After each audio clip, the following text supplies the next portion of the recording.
Good people of Nigeria, today we are talking about something very serious that has everyone discussing. Our headline reads, Tinubu's security plan questioned after Gumi talks, confusion spreads. Now, this is a big matter because it involves the safety of every Nigerian and it touches the heart of our nation's security. As you watch this video, remember to like, share, and subscribe so you never miss important updates like this. Make sure to hit that bell icon too. All right, let's get straight to the story. In recent times, Nigeria has faced serious security challenges. Every week, we hear about attacks, kidnappings, and banditry in different parts of the country. The government, led by President Bola Ahmed Tinubu, has promised a new approach to tackling these problems. The president's plan includes recruiting more police officers and soldiers, improving intelligence, and making security operations more efficient across the country. But recently, there has been some confusion. Sheikh Gumi, a well-known Islamic scholar, made statements questioning how effective these security strategies are. He suggested that military action alone might not be enough to defeat bandits and that the government should consider other approaches. Many Nigerians are now asking, what exactly is happening? Is the president's plan working, or is it just words on paper? The answer is not simple, because this is a very complex situation. First, let's understand the president's plan. Tinubu has emphasized that the government is taking security very seriously. The plan includes hiring thousands of new officers to boost the police and military presence. This also involves strengthening local intelligence units, especially in states most affected by bandit attacks. The government is also considering giving more powers to states to manage part of their security needs, which some experts call a step in the right direction. However, there are concerns. Experts say that adding more officers alone may not solve the problem. The key is intelligence, coordination, and proper strategy.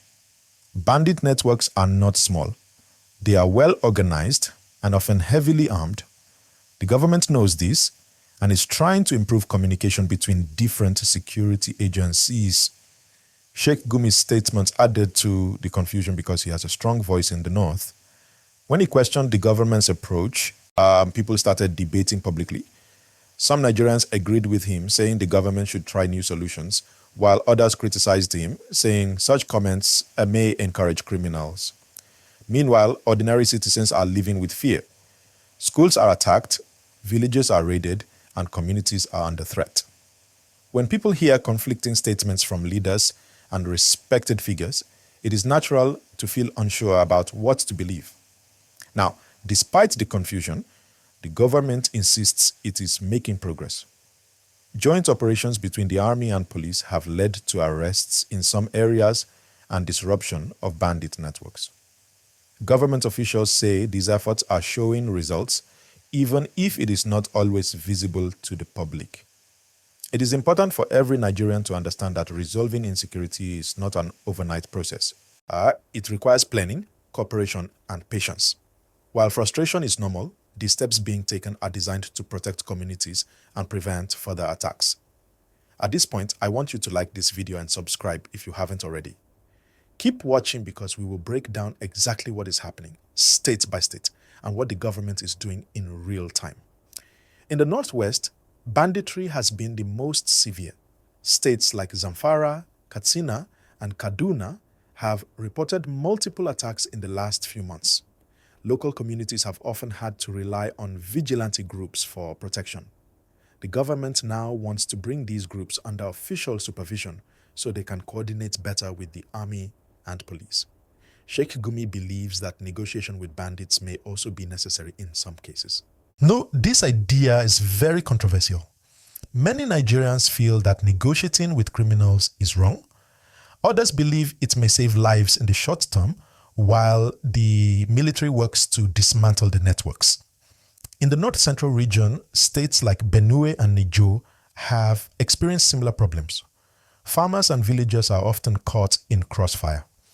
The government's strategy here is to strengthen intelligence and deploy mobile units that can respond quickly to attacks.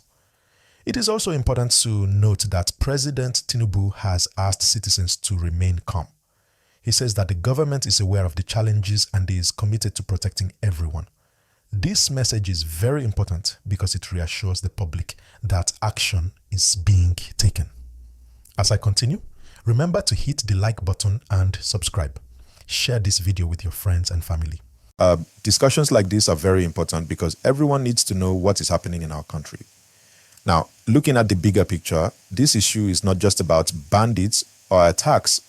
It is about national security, trust in leadership, and the ability of the government to respond to crisis.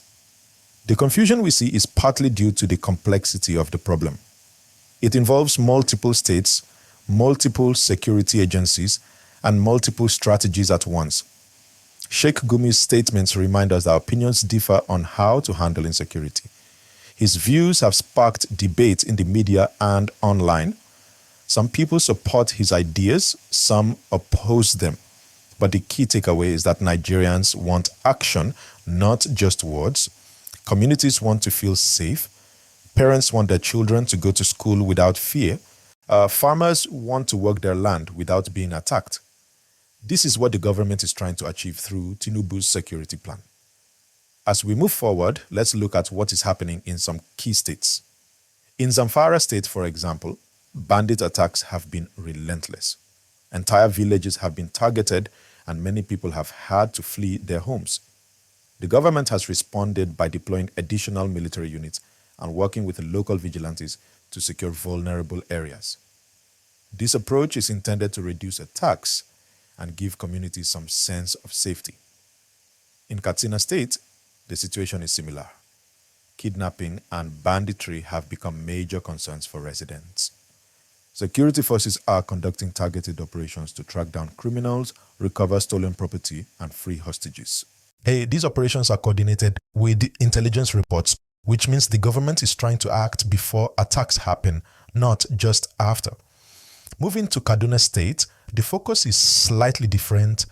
Here, the government is emphasizing community engagement.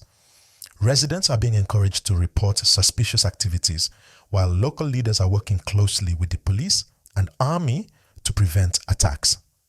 This is a key part of Tinubu's security plan, bridging the gap between communities and security forces. Now, some people have asked, why is there confusion? The confusion comes from mixed messages and high expectations. Citizens hear the government say one thing, religious leaders say another, and local media reports something different. This can make it hard to know what is really happening. Sheikh Gumi's comments have amplified this effect. He argues that purely military solutions are not enough and that dialogue may sometimes be necessary. While this is controversial, it has opened up an important conversation about how to deal with insecurity in Nigeria. It is also important to mention that technology and intelligence gathering are being strengthened under Tinubu's plan. Drones, surveillance cameras, and improved communication networks are being used to track bandit movements. The goal is to prevent attacks before they happen. At this point, I want you to like this video and subscribe, especially if you want updates on how these plans unfold across different states. The more people stay informed, the stronger our communities become. In the North Central region, including Benue, Niger, and Plateau states, thus farmers have been targeted by bandits. This affects not just security, but also food production and the economy. The government's response has included increased patrols and intelligence sharing between neighboring states. The idea is simple. Bandits operate across borders, so states must coordinate. The government has also emphasized rapid response units. These are small, highly trained teams that can respond quickly to attacks. They are different from the regular army or police units because they move faster and rely heavily on local intelligence. Now, while these strategies are being implemented, there is still a sense of fear among citizens. Parents worry about sending their children to school. Business owners worry about opening shops, and farmers worry about going to their fields. The government has asked citizens to cooperate, report suspicious activities, and stay alert. This is a partnership between the government and the people, and it is crucial for success.